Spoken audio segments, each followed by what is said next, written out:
check this out.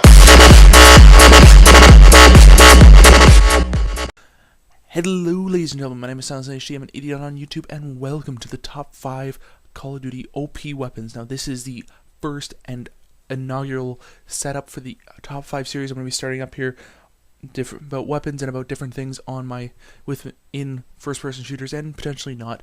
Now before I get into this, I want to say this.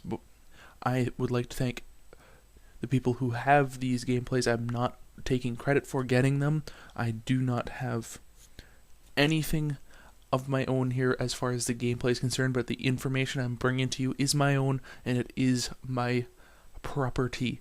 So before I get onto this, if you guys notice that their gamer tags are different, it's because it's from different people. Not one of these is from the same person. However, I am bringing the information here and I am saying this right now to you guys. Thank you guys for watching and listening to this first intro.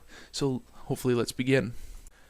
So here we go. Number 5, we've got the 93R.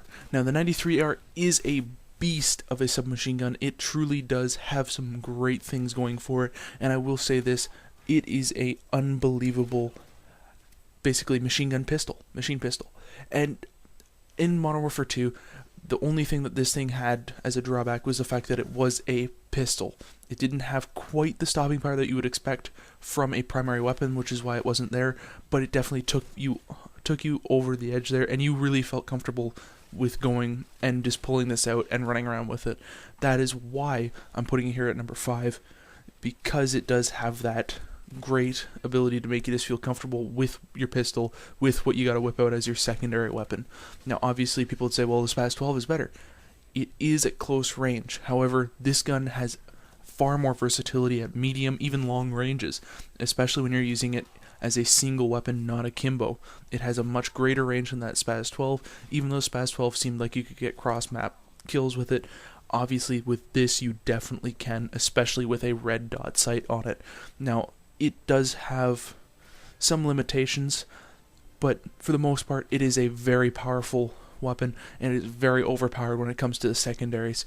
It is just an absolute beast, an absolute terror, and I just can't get enough of it, especially in the Modern Warfare 2 game series, which in my opinion is just one of the better of the whole Call of Duty series. Now let's end this and hopefully be good with it. And in at number 4, we have the ACWR, or the ACR, from Modern Warfare 2 and Modern Warfare 3. Now this gun is an absolute laser at any range. It is unbelievably controllable, and it truly does have an amazing amount of power to it. However, it is a assault rifle, and of the assault rifles, it doesn't have the stopping power that the other ones do have. But at long range, and its fire rate do make up for that. This is just one of those things that you gotta look at it and say, what does this offer? What does this have? How can I use it properly? This gun is an unbelievable laser, and it just, you can pick off headshots, crops, map. How do you do that with any other gun? It just has the ability to do things that I find absolutely amazing, but unfortunately it is only at number 4 because, one, they reduced the mobility on it as compared to submachine guns, and at in close quarters fights it is almost useless because, well, you come up against the SPAS 12 or you come up against, you know, any of the submachine guns, you're gonna lose because they've got better mobility and a higher fire rate, and they're just gonna mow you down. But for a long range weapon, it is a absolute nightmare to face, and it truly does beast at what it is. And what it is a long range nightmare. That's all I gotta say about it. The fact that it survived two Modern Warfare games, and it's probably gonna be in Modern Warfare 4. Let's face it, it's one of the crowd favorites as far as the Modern Warfare series goes. But let's see where we go with it, because it does have some drawbacks. That being said, I'm giving it a stamp of approval from the number 4 spot. So here we go. In at number 3, we have the MP40 from World at War. Now obviously this is a beast of a submachine gun. It truly is one of the best submachine guns any game has ever had, and it does have limited drawbacks. But of course, this is the World at War series, not a Modern Warfare weapon. So when it comes to modern weapons, is this not going to compete? That's why it's a lower ranking, but still higher up, because it is one of the considered granddaddies of the overpowered weapons.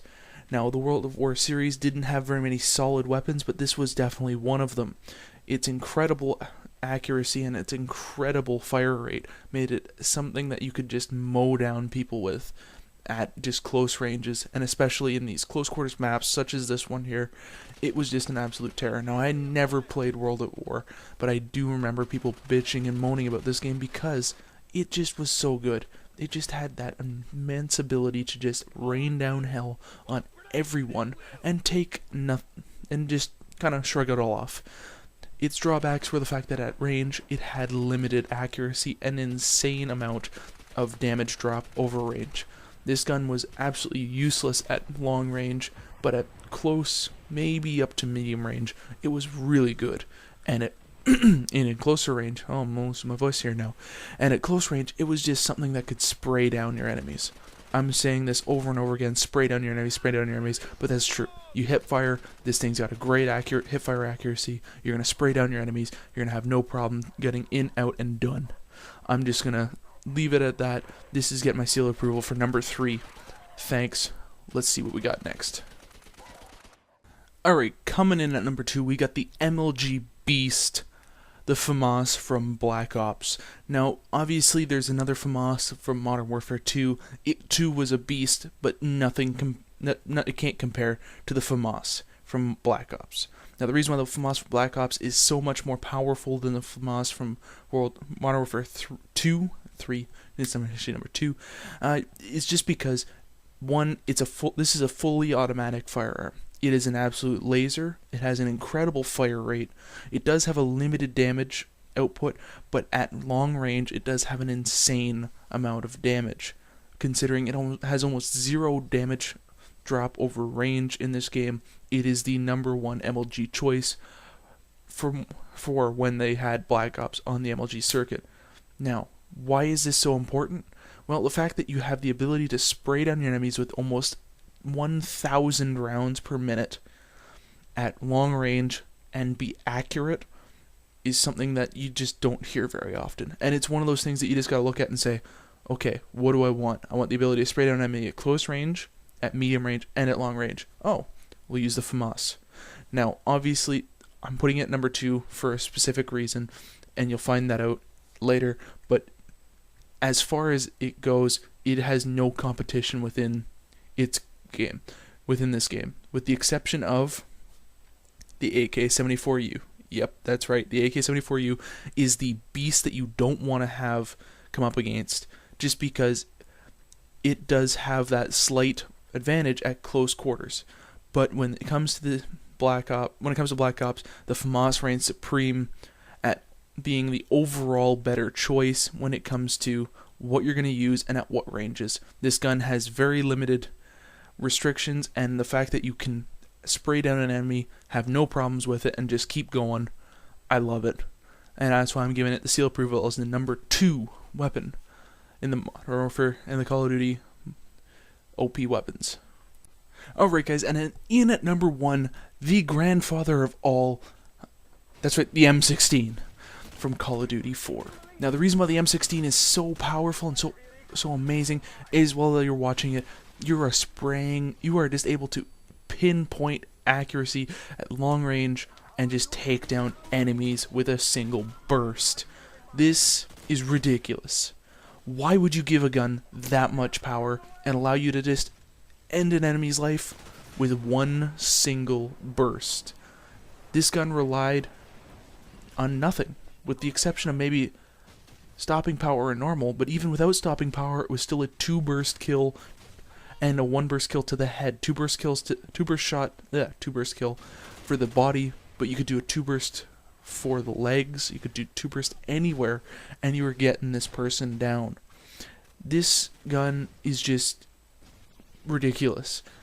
This gun got nerfed in Modern Warfare 2, in Modern Warfare 3, in Black Ops. It was okay in Modern Warfare 2, but it was shit in Black Ops, and it was shit in Modern Warfare 3. And you know what? It's because of this. It's because in Call of Duty 4, This gun was ridiculous. You had no way to combat it. This gun laid people out. It's just too powerful. It's just too damn good. You're not going to find guns like this anymore because it just doesn't, you just don't want to have this happen.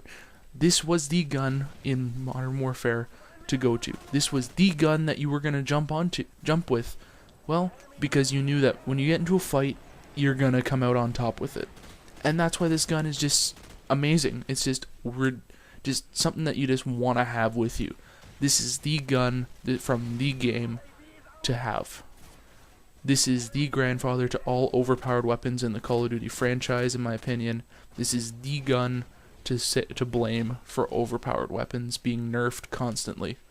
This gun set it all up. It has almost 0 bullet damage drop over range. This gun has unbelievable pinpoint accuracy when it comes to long range, and it also has one nice other feature. It has a very good hipfire accuracy. Actually, too good. It's the same as with any of the submachine guns. Why? Because it's a burst weapon. You're going to it does spread out as you continuously burst, but for a one burst that you just need to do quickly while you're pulling it up, you can't go wrong with something like that. And with a red dot sight like you see here, it's just going to rain down hell. Now that gives you my seal of approval for the #1 overpowered gun. If you guys think that there's a different gun for you guys to watch, you guys think that there's something better, guys think that there is something way more amazing out there, please leave it in the comments below. I will read it, I will see it, and I will comment on it. There are reasons why I picked it this way. I actually didn't completely pick it this way. I actually talked to some other people, got their opinions on it, sat down, did crunch some numbers, and determined these were the top 5 weapons. I may revisit it if there's some new information that comes forward, but these guns, upon release, were absolutely ridiculous and were not nerfed. This is the pre-nerf of any of the guns. This is my settings for it. Obviously, the top 5 is just too good. So I'd like to thank everybody for listening. Thank everybody for listening. Thank everybody for watching. Thank you guys so much for doing this. If you guys leave a like, leave a favorite if you want, and as always, subscribe for more. I will be putting out more of these, 1 a week. Check them out. I'll be posting up this every Sunday from now on, so please hold your applause as this is about to end. Peace.